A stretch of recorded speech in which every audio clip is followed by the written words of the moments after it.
प्रिय छात्रों, इस वीडियो में हम यह समझेंगे कि किसी भी लेखक का अथवा कवि का साहित्यिक परिचय किस तरह से लिखा जाना चाहिए। कक्षा 9वीं में, कक्षा 10वीं में, कक्षा 11वीं में और कक्षा 12वीं में एक प्रश्न लेखक का साहित्यिक परिचय लिखने के लिए आता है और एक प्रश्न कवि का साहित्यिक परिचय लिखने के लिए आता है।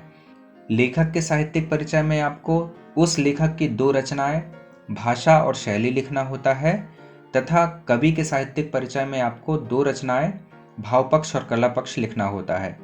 चूंकि आपके पाठ्यक्रम में बहुत सारे कवि और बहुत सारे लेखक होते हैं, तो सबका अलग अलग भाव पक्ष या भाषा शैली याद करना आप लोगों के लिए थोड़ा मुश्किल होता है। तो हम यहाँ पर कुछ ऐसे शब्दों को संगठित करके भाषा शैली और भाव पक्ष, कला पक्ष लिखना सीखेंगे, जो कि सभी कवियों या सभी लेखकों के लिए समुचित होती है। यानी कि हम यहाँ पर एक भाषा शैली और एक भाव पक्ष, कला पक्ष याद रखेंगे और उनको सभी लेखक या कवि में हम लिख देंगे। आपको पता है कि लेखक के अंतर्गत हम साहित्यिक परिचय में भाषा शैली लिखते हैं और भाव पक्ष, कला पक्ष जो है वह कवियों के अंतर्गत लिखते हैं।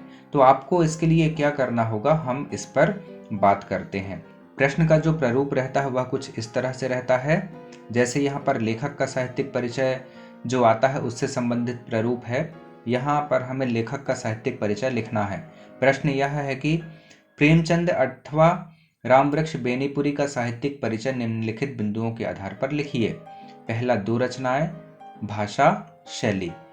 ऐसा प्रश्न आता है, यानी कि हमें या तो प्रेमचंद जी का या फिर रामवृक्ष बेनीपुरी जी का यहाँ पर साहित्यिक परिचय लिखना है और उसके अंतर्गत 2 रचनाएं, भाषा और शैली लिखना है। कभी कभी भाषा शैली अलग अलग भी पूछ लिया जाता है और कभी कभी भाषा शैली करके एक साथ भी पूछ लिया जाता है। तो आपको क्या करना होगा, सबसे पहले आपके पाठ्यक्रम में जितने भी लेखक हैं उनकी कोई भी 2-2 रचनाएं याद कर लेना होगा। जैसे कि हमने उदाहरण के लिए यहाँ लिखा है लेखक का नाम और 2 रचनाएं। कन्हैया लाल मिश्र प्रभाकर की रचनाएं हैं जिंदगी मुस्कुराई और माटी हो गई सोना। वासुदेव शरण अग्रवाल उर ज्योति और कल्पवृक्ष। रामवृक्ष बेनीपुरी लाल तारा गांव का देवता। राम नारायण उपाध्याय हम तो बाबुल तोरे, यहाँ पर तोरे है, तोरे बाग की चिड़िया और चतुर चिड़िया। हरे कृष्ण प्रेमी रक्षाबंधन शिवा साधना। प्रेमचंद गोदान गबन। तो इस तरह से आपको क्या करना है कि आपके पाठ्यक्रम में चाहे आपकी कक्षा 9वीं हो, चाहे 10वीं हो, चाहे 11वीं हो, चाहे 12वीं हो, उसके अंतर्गत जो लेखक हैं उनकी कोई भी 2-2 रचनाएं याद कर लेना है और उनको कहाँ पर लिखना है, इस 2 रचनाएं वाले खंड में उनको लिख देना है। मान लो आप प्रेमचंद का जो है साहित्यिक परिचय लिख रहे हैं, तो यहाँ पर आप लिख देंगे पहला गोदान और दूसरा गबन। हम यहाँ पर लिख देते हैं गोदान और दूसरा गबन। यहाँ पर हम लिख देते हैं गोदान और गबन। ठीक है, ये आपने लिख दिया।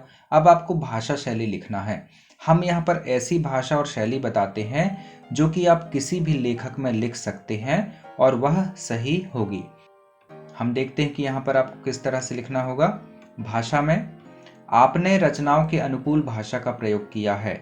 आप चाहें तो आपने के स्थान पर उस लेखक का नाम लिख सकते हैं जो कि प्रश्न में आया है। जैसे हम प्रेमचंद जी की बात करें तो यहाँ पर लिख सकते हैं प्रेमचंद जी ने रचनाओं के अनुकूल भाषा का प्रयोग किया है। आपकी भाषा बोधगम्य है, रुचिकर एवं प्रवाहमय है, वाक्य विन्यास से अत्यंत सुगठित है। आपने भाषा को गतिशील और प्रभावी बनाने के लिए मुहावरों और लोकोक्तियों का प्रयोग किया है। भाषा में सजीवता के दर्शन होते हैं। ये हो गई भाषा। इस शब्दावली को यानी कि इस भाषा को आप किसी भी लेखक के जो साहित्यिक परिचय है उसमें लिख सकते हैं। इसके बाद आता है शैली। यहाँ पर हम लिखेंगे आप श्रेष्ठ काव्य के शिल्पकार हैं। विषय प्रतिपादन की दृष्टि से आपने विचारात्मक, भावात्मक और वर्णनात्मक शैली को अपनाया है। अन्य शब्दों में कहें तो आपकी रचनाओं की शैली के विविध रूप दिखाई पड़ते हैं। आपके कथनों की स्वाभाविकता पाठकों पर स्थायी प्रभाव छोड़ती है। तो यह हो गई शैली। तो इस भाषा और इस शैली को हम किसी भी लेखक की भाषा शैली में लिख सकते हैं। यदि साहित्य में स्थान लिखने को आता है तो क्या लिखेंगे, आपने समाज, राष्ट्र और मानव के उत्थान के लिए जो साहित्य सृजन किया वह अत्यंत प्रभावी है। आपका साहित्य हिंदी साहित्य की अमूल्य धरोहर है। आपकी रचनाओं में आपके हृदय का विस्तृत रूप दिखाई पड़ता है। आपका हिंदी साहित्य जगत में महत्वपूर्ण स्थान है। तो इस भाषा, इस शैली और साहित्य में स्थान को हम किसी भी लेखक के साहित्यिक परिचय के अंतर्गत लिख सकते हैं और यह हमेशा सही होगा। अब हम देखते हैं कि किसी कवि का साहित्यिक परिचय हम किस तरह से लिखेंगे। यहाँ पर उदाहरण के रूप में हमने एक प्रश्न को लिया है, सूरदास अथवा तुलसीदास का साहित्यिक परिचय निम्नलिखित बिंदुओं के आधार पर लिखिए। पहला है 2 रचनाएं, भाव पक्ष और कला पक्ष। हम यहाँ पर क्या करेंगे, 2 रचनाएं किसी कवि की लिखेंगे। यहाँ पर सूरदास या तुलसीदास आया है तो इनकी हम 2 रचनाएं लिख देते हैं। हमारे पाठ्यक्रम में जितने भी कवि हैं हम उनकी कोई भी 2 रचनाएं याद कर लेते हैं और यहाँ पर लिख देते हैं। ठीक है, जैसे यहाँ पर हम किनका उदाहरण ले लेते हैं, सूरदास जी का। तो 2 रचनाएं यहाँ पर कहाँ से लिखेंगे, सूरदास जी की 2 रचनाएं हमने याद किया है ये लिख करके। तो सूर सागर और सूर सारावली हम कहाँ लिख देंगे, यहाँ। मान लो तुलसीदास का लिखना होता तो यहाँ पर क्या लिख देते, रामचरितमानस और कवितावली। मान लो नागार्जुन का आता प्रश्न यहाँ पर, तो नागार्जुन के स्थान पर हम यहाँ 2 रचनाओं में क्या लिख लेते, युगधारा और उग्रतारा। तो इस तरह से ये जो हम सारणी याद करेंगे, यानी कि कवियों की 2 रचनाएं याद करेंगे, तो इसमें से उठा करके और यहाँ पर लिख देंगे। और भाव पक्ष, कला पक्ष हम बताते हैं, आपको ठीक वैसा ही हर कवि में लिखना है तो आपको सही होगा। और अलग अलग कवियों के लिए आपको अलग अलग भाव पक्ष, कला पक्ष याद करने की आवश्यकता नहीं पड़ेगी। देखते हैं हम किस तरह से भाव पक्ष, कला पक्ष लिखेंगे। यहाँ पर लिखा है, देखिए, आपका काव्य अनुभूति प्रधान है। भाव पक्ष में क्या लिखेंगे, आपका काव्य अनुभूति प्रधान है। आपने सामाजिक परिस्थितियों पर लेखनी चलाकर भावाभिव्यक्ति की है, यानी कि भावों की अभिव्यक्ति की है। आपने भाव प्रधान विषयों पर लेखनी चलाकर काव्य को गति प्रदान की है। आपने संवेदनशील सहज काव्य का सृजन किया है। आपके जीवन में लोक जीवन की सहज अनुभूति की अभिव्यक्ति हुई है। कला पक्ष कैसा लिखेंगे, आपका कला पक्ष भाव पक्ष की अपेक्षा अधिक प्रौढ़ है। आपके काव्य की भाषा उच्च कोटि की है। भाषा में भावों का उन्मेष हुआ है, उसमें एक रसता विद्यमान है। आपके काव्य में अलंकारों का अच्छा संयोजन देखने को मिलता है। तो इस प्रकार हम भाव पक्ष किसी भी कवि के भाव पक्ष में लिख देंगे और यह जो कला पक्ष लिखा है इसको हम किसी भी कवि के कला पक्ष में लिख देंगे।